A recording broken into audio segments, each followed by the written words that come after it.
Og þá snúum við okkur að verðtryggingunni. Hagsmunasamtök heimilanna hafa kvartað til umboðsmanns Alþingis en samtökin halda því fram að lánastofnanir reikni verðtryggingu út með ólögmætum hætti. Umboðsmaður hefur krafið Seðlabankans skýringa á þeim útreikningum sem hafa tíðkast. Ef þetta mat hagsmunasamtakanna er rétt gæti það haft gríðarlegar afleiðingar. Andrea Ólafsdóttir, formaður hagsmunasamtaka heimilanna, er hingað komin og líka Vilhjálmur Bjarnason, lektor við Háskóla Íslands, en hann er sannfærður að ekkert sé rangt við það hvernig verðtryggingin hefur verið lögð á höfuðstól lánanna hingað til. Verið velkomin í Kastljós. Takk. Andrea, þetta snýst náttúrulega það að þið viljið meina það að það megi ekki leggja verðbæturnar ofan á höfuðstólinn heldur bara á greiðslunar. Já. Þeir eru með lögfræðiálit. Á þeim grunni farið til umboðsmanns og umboðsmaðurinn kallar eftir skýringu hjá Seðlabankanum og hann notar þarna orðalag að með þeim gögnum og upplýsingum sem hann hefur kynnt sér verði ekki fyllilega ráðið hvernig framkvæmd þessara mála hafi verið háttað á liðnum árum. Og þið lesið þannig þetta orðalag að hann svona jafnvel gæti verið að taka undir eitthvað sjónarmið eða? Já, við reiknum með því að þar sem að umboðsmaður fer af stað og biður þessar skýringar að hann ég er ekki að segja það að hann sé komin að nefna ákveðinni niðurstöðu, en að hann hljóti að sjá að lögfræðiálitið stendur fyrir sínu og að það sé ástæða til að skoða þetta frekar vegna þess að það skorti þessa lagaheimild fyrir reiknireglunum. Já, og núna bíða menn eftir skýringu Seðlabankans og síðan eftir áliti umboðsmannsins. En Vilhjálmur, þú hefur nú verið að velta verðtryggingunni fyrir þig lengi og þú ert algjörlega sannfærður það að það sé ekkert rangt við það hvernig hún hafi verið reiknuð út hingað til. Jú, hún var reynd núna í seinni tíð. Í seinni tíð allavega en ekki frá 1974 á þeim skuldbindi, við skulum segja frá 1974-5 þegar verðtrygging var leiðrétt á skyldusparnað ungmenna í byggingasjóði ríkisins. En frá 1980 þegar verðtrygging var almenn með svokölluðu mólaslögu, lögum í stjórn efnahagsmála reynda frá 79, að þá hefur verðtrygging fjárskuldbindinga, bæði innlána og útlána, verið rétt. Ég man eftir einu tilfelli í sambandi við innlán þar sem að vextir voru ranglega óverðbættir. Það var lagað en þau lán sem ég hef prívat og persónulega tekið og þegar ég var lánkontóbúðsstjóri og veitti þá velti ég þessu fyrir mig fram og tilbaka og ég er alveg sannfærður það að þeir útreikningar sem eru viðhafðir við verðtryggingu skila réttri niðurstöðu. Nú síðan er náttúrulega spurning vaxtalög. Vaxtalög eru frekar fámála verðtryggingu að þau heimila verðtryggingu miðað við neysluverðsvísitölu og síðan er þá spurning hvað átt er við með verðtryggingu, það er að segja verður leiðrétting og höfuðstól miðað við neysluverðsvísitölu. Þannig að mín skoðun og niðurstaða er sú að verðtrygging eins og hún hefur verið viðhöfð hér er rétt og það sem hún er réttlát. Rétt og réttlát, farðu yfir þau fáunum orðum hvernig þið komist að þessari niðurstöðu. Já, ég ætla að koma líka inn að það er ekki eingöngu það að verðbótið sé bætt á höfuðstólinn, verðbótið fyrir hverja greiðslu fyrir sig heldur er höfuðstólinn líka uppreiknaður og verðbættur. Okkar skilningur er sá að andi lagana, vilji löggjafans, skýrt orðað í lögunum alveg frá byrjun að greiðslur skuli verðbættar og þá er notuð fleirtala og það getur aldrei átt við höfuðstól. Það er gert ráð fyrir því að verðbæturnar komi ofan á hverja greiðslu fyrir sig og það skilar í raun og veru kannski svipari niðurstöðu og við erum að sjá með óverðtryggð lán í dag. Óverðtryggð lán er ekki til á Íslandi.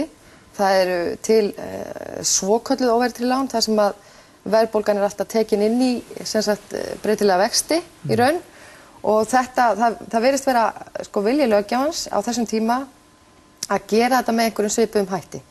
Að tryggja bæði sparifé og skuldabréf, lánsviðskipti þannig að greiðslur séu verðbættar, aldrei höfuðstóllinn. Já.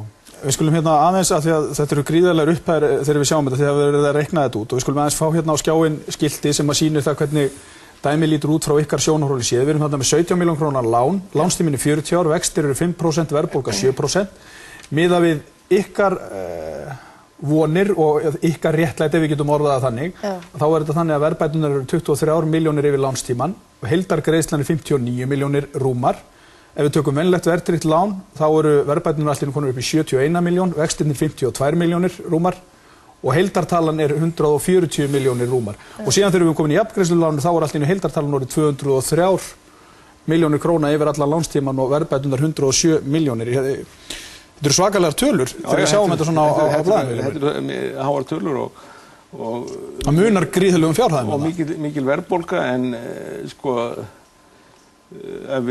ég átta mig ekki almennilega á þessari fyrstu útfærslu þarna, hvernig þær tölur eru fengnar, en ég skil vel seinni tölurnar vegna þess að í jafngreiðsluláninu að þá meðal lánstíminn mun lengri. Það að segja vextirnir eru að mun hærri höfuðstól vegna þess að láni greiðist mun hægar niður og mestur munurinn hann verður á síðari hluta lánstímans eftir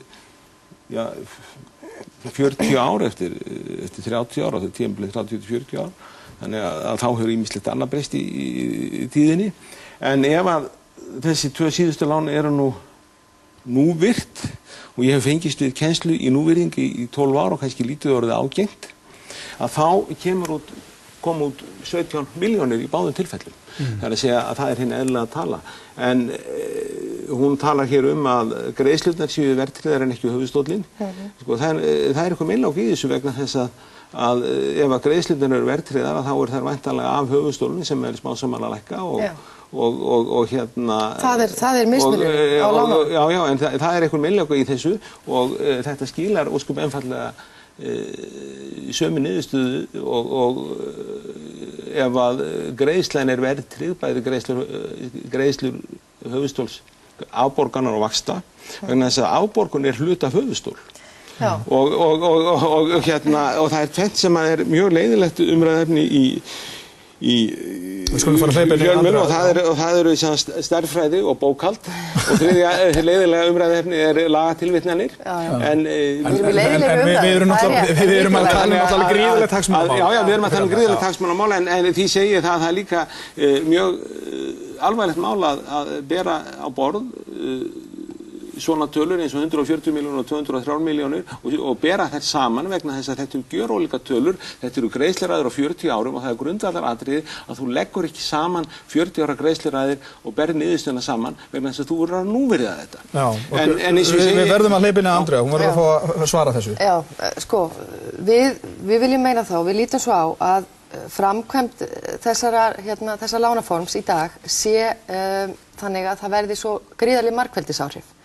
Og það kemur vegna þess að höfuðstóllinn uppreiknað mánaðarlega pluss það að það eru teknar verðbætur og bætt við höfuðstólinn. Þannig að þú ert að greiða svo hægt niður. Afborgunin af höfuðstólnum mjög lág og fólk þekkir þetta mjög vel að lánið hækkar endalaust. Það alveg út í hið óendanlega virðist vera. En með því að taka hverja greiðslu fyrir sig, þá viljum við meina að þannig sé í raun og veru það lánsfé sem lánað verðbætt að fullu. Og það gert á löngum tíma, það ekki gert með því að verðbætta höfuðstólinn hver einustu mánaðamót og uppreikna hann, heldur með því að taka afborgunina, eins og þú ert að segja, taka hverja afborgun fyrir sig og verðbætta í hvert sinn og það sem mjög mikilvægt í þessu að það staðgreiðsla verðbótanna. Og þegar það staðgreiðsla á þessum verðbótum, þá koma ekki þessi margfeldisáhrif inn í myndina. Og þess vegna fyrsta talan sem þið voru að vísa þarna í svona mikið lægri.